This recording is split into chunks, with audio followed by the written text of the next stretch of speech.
Viewers, আজকে টিউটোরিয়ালে আপনাদের সবাইকে স্বাগতম। আমি মোহাম্মদ জাহিদ হাসান। গত টিউটোরিয়ালে আমরা দেখেছিলাম হেডিং এবং প্যারাগ্রাফ। আজকে নতুন একটা দেখব যেটাকে বলা হয় লিঙ্ক। অর্থাৎ লিঙ্ক যেটা জিনিসটা সেটা হচ্ছে আমরা আগে প্রথমে দেখি। আমরা যদি কোনো একটা যদি এখানে চাপ দিই তাহলে এখানে চাপ দিলে দেখেন আমরা নতুন একটা পেজ ওপেন হচ্ছে না। অর্থাৎ কোনো একটা লেখার উপরে চাপ দিলে আবার নতুন একটা পেজ ওপেন হয়, সেটাকে বলা হয় লিঙ্ক। তাহলে সেটা কিভাবে লিখে? প্রথমে হচ্ছে আমরা লিখবো এ এ ট্যাগ, এটা হচ্ছে ট্যাগ হচ্ছে এ। এরপর হচ্ছে এইচ আর ই এফ, এর মধ্যে হচ্ছে আমরা যে পেজটাকে ওপেন করতে চাচ্ছি, আমরা চাচ্ছি google.com, google.com। এবং এই ট্যাগের মধ্যে যে লেখাটা থাকবে সেটা হচ্ছে গুগল,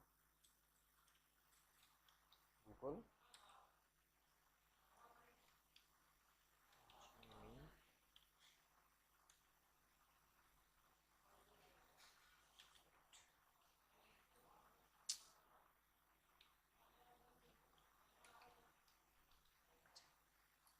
কি এই যে আমরা এইখানে একটা এই এইচআরএফ এর মধ্যে যে লেখাটা দিব ও এইটার উপরে চাপ দিলে আমাদের এইখানে নিয়ে যাবে। আচ্ছা, এখানে যে আমরা আগেগুলো দেখছিলাম এরকম কোনো কিছু ছিল না।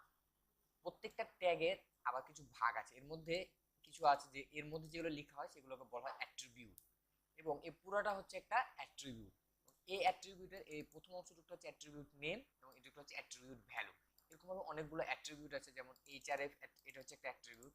এছাড়া আছে এসআরসি নামে অ্যাট্রিবিউট আছে, টাইটেল অ্যাট্রিবিউট আছে। যদি আমরা এই যে পি ট্যাগের মধ্যে টাইটেল অ্যাট্রিবিউট লিখতে পারি, বা এইচ ওয়ান ট্যাগের মধ্যে আমরা টাইটেল অ্যাট্রিবিউট লিখতে পারি টাইটেল।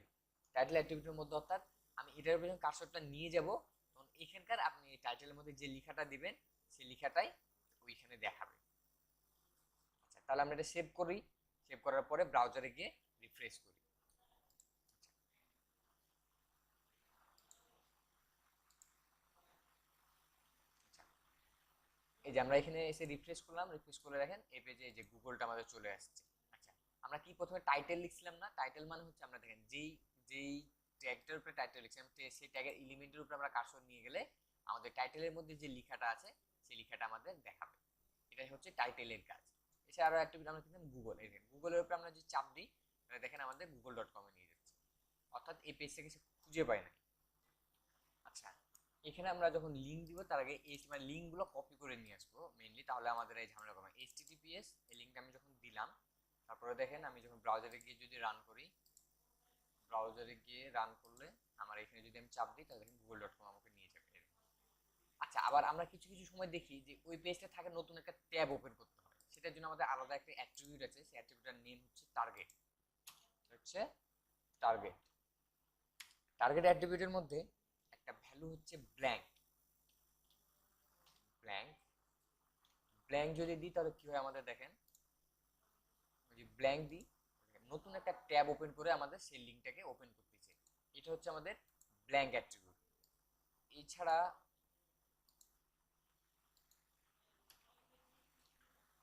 ব্ল্যাঙ্ক আছে সেলফ।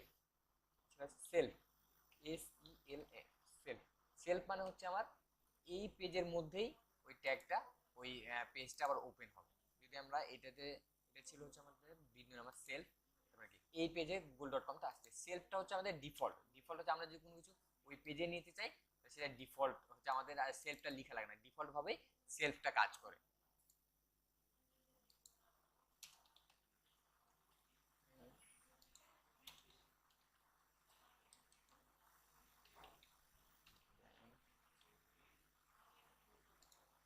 এই দুটো আমাদের মেইনলি কাজে লাগে। এছাড়া আরো আছে হচ্ছে টপ।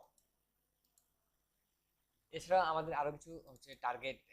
টার্গেট হচ্ছে যে অ্যাট্রিবিউট ভ্যালু আছে সেটা হচ্ছে আমাদের টপ এবং হচ্ছে আমাদের প্যারেন্ট। আমরা একটু প্যারেন্টটা দেখি। টপটা হচ্ছে আমাদের এই পেজে ফুল উইন্ডোতে ওপেন করে। হ্যাঁ, এবার হচ্ছে প্যারেন্ট। প্যারেন্ট যদি লিখি, প্যারেন্ট আমাদের কাজ হয় যখন আমরা আই ফ্রেম ইউজ করবো, অর্থাৎ একটা ফ্রেমের মধ্যে আর একটা ফ্রেম যদি থাকে তাহলে হচ্ছে আমি ওই আই ফ্রেমের মধ্যে যদি কোনো একটা হচ্ছে যে এরকম এ ট্যাগ দিই এবং সেটাকে যদি আমি চাই যে প্যারেন্ট, যে আমার ইয়ে ছিল হচ্ছে যে ভিউ ছিল সে প্যারেন্ট স্ক্রিনে আসবে, সেক্ষেত্রে আমরা এই প্যারেন্ট ট্যাগটা ওপেন করবো। এখন আমরা বুঝতে পারবো যখন আমরা আই ফ্রেম শিখবো তখন এটার কাজটা আমরা বুঝতে পারবো। তাহলে এই ছিল আমাদের লিঙ্ক। এছাড়াও আরো কিছু ট্যাগ আছে যেগুলোকে বলা হচ্ছে হেডার ট্যাগ, ফুটার ট্যাগ, হ্যাঁ, আর হচ্ছে ডিভ। আমরা হচ্ছে একটা ডিভ নিয়ে কাজ করি। ডিভ ট্যাগটা হচ্ছে আমাদের অনেক কাজে লাগে। ডিভ অর্থাৎ কি? ডিভ মানে হচ্ছে আমাদের একটা অংশ, একটা, এই পুরা এইটুকটাকে আমরা একটা ডিভ, আচ্ছা আমরা হচ্ছে একটা ভিউ দেখি। আচ্ছা, এই পুরা টুকটা হচ্ছে আমরা একটা ডিপ বলতে পারি, যে আমাদের প্রত্যেকটা আলাদা আলাদা খণ্ড, প্রত্যেকটা আলাদা আলাদা খণ্ডকে আমরা ডিপ বলবো। এই ডিপটা হচ্ছে কি আমাদের আলাদা আলাদা অংশ যেন ভাগ করে দেয়, এটাকে এই ডিপ ট্যাগের কাজ হচ্ছে এটা। ডিপ ট্যাগের অন্য ট্যাগের মতোই এরকম ডিপ হচ্ছে যে ওপেনিং ট্যাগ, ক্লোজ ট্যাগ। এছাড়া ডিপ আছে, এবং ডিপ সিমিলারিটি আছে কিছু সেকশন। সেকশন ট্যাবটাও ডিপ ট্যাগের মতোই। সেকশনটা কি একটা মেন যে ডিপ থাকে সেই অংশটাকে বলা হয় সেকশন, এবং এর মধ্যে যে কাজগুলো করা হয় সেই যে ডিপগুলো থাকে সেগুলোকে আমরা ডিপ ট্যাগ ইউজ করি। এটাকে হেডার ট্যাগ। হেডার মানে হচ্ছে আমাদের হেডারের যে অংশটা থাকবে আমাদের এই ওয়েবের, যে হেডারের যে অংশটা থাকবে এখানে, মানে লোগো বা মেনু বার, এইটুকুকে আমরা বলি হেডার। সো ওইটুকু থাকে হেড ট্যাগে, হেডার ট্যাগের মধ্যে। এরপরে হচ্ছে আমাদের ফুটার ট্যাগ। আচ্ছা, এগুলো হচ্ছে আমরা যখন টেমপ্লেট একটা ডিজাইন করব তখন হচ্ছে এগুলো ক্লিয়ার হয়ে যায়। আমরা জাস্ট ট্যাগগুলো সম্পর্কে জেনে রাখি। হেডার, ফুটার, অ্যাসাইড মানে হচ্ছে আমাদের একটা সাইডে থাকবে, এটা হচ্ছে আমাদের অ্যাসাইড ট্যাগ। এবার হচ্ছে আমরা কিছু ট্যাগ দেখব, হচ্ছে নর্মাল কিছু ট্যাগ দেখব। এরপরে সবগুলো ট্যাগ আসলে দেখা পসিবল না, এখানে অনেক ট্যাগ আছে। আমাদের যখন যে ক্ষেত্রে যেই ট্যাগটা প্রয়োজন হয় সেই ট্যাগটা ইউজ করব এবং সেখানে ডিফাইন করে দেবো।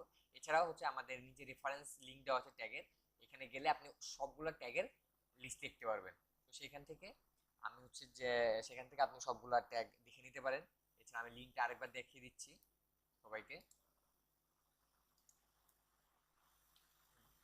www.w3schools.com/tags।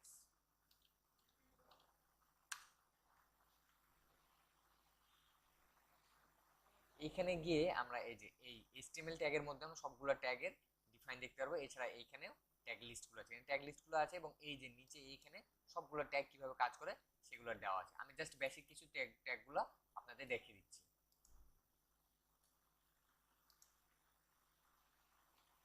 এটা হচ্ছে আমাদের, আচ্ছা এইটার মধ্যে আমরা কিছু থাকে না, একটা কন্টেন্টের মধ্যে কিছু অংশ হাইলাইট করে দেখায়, বোল্ড করে যেটাকে বলা হয়। সেক্ষেত্রে আমরা যদি বি ট্যাগটা ইউজ করি তাহলে আমরা এই অংশটাকে বোল্ড করে দেখাবে। দেখি আমরা চেক করি যে এই অংশটা আমরা বোল্ড করে দেখাবে, পুরো লেখার মধ্যে এই অংশটা আমার বোল্ড দেখাচ্ছে। এছাড়া আমরা আরো দেখতে পারি ইটালিক দেখতে পারি, আমরা এই অংশটাকে ইটালিক দেখি। আই ট্যাগ যদি দিই আমরা, আই ট্যাগে এই অংশটাকে ইটালিক দেখাবে। এইভাবে অনেক ট্যাগ আছে, আপনাদের আপনারা দেখে নিতে পারেন যে কিভাবে এই যে এই অংশটা এই ট্যাগের মধ্যে এটুকটা আমাদের ইটালিক দেখাচ্ছে।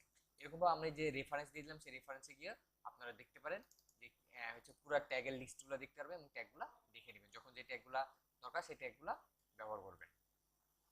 এ বলে আজকের মতো বিদায় নিচ্ছি, দেখা হবে নেক্সট